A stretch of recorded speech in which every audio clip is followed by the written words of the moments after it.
بسم اللہ الرحمن الرحیم۔ الحمدللہ ہم اس وقت داتا دربار پر حاضر ہیں اور یہ ویڈیو ان لوگوں کے لیے بنا رہا ہوں جو لوگ کہتے ہیں کہ ہم مزارات پر جا کر شرک کرتے ہیں، مزارات پر جا کے معاذ اللہ عز و جل کے علاوہ کسی سے مدد مانگتے ہیں اور اللہ عز و جل کے علاوہ کسی اور کی عبادت کرتے ہیں۔ تو یہاں داتا دربار پر حاضر ہوا وہ ایک انوکھی چیز دیکھنے کو ملی، تو میں نے کہا کہ چلیں سب کو بتاتے ہیں کہ جب ہم داتا دربار پر آتے ہیں تو ہم الٹے قدم چل کے داتا دربار سے واپسی نکلتے ہیں کہ ان کا ادب ہے۔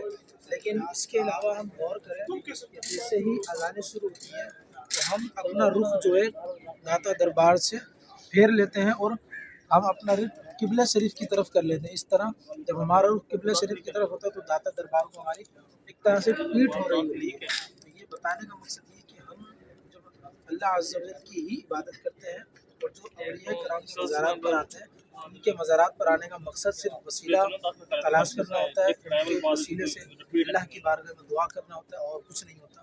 تو میرے تمام دوست احباب سے گزارش ہے جو لوگ یہ کہتے ہیں کہ مزارات پر جا کر ہم شرک کرتے ہیں تو وہ برائے کرم اس چیز کو اور دیکھیں۔ ہم انہیں اللہ کا نیک بندہ سمجھ کے ان کی بارگاہ میں آ کر ان سے مدد طلب کرتے ہیں، نہ کہ اللہ سمجھ کے یا نہ کہ یہ کہ یہ اپنے حقیقی طور پہ مدد کریں گے۔ یہ اللہ تعالیٰ کی عطا سے ہی مدد فرماتے ہیں۔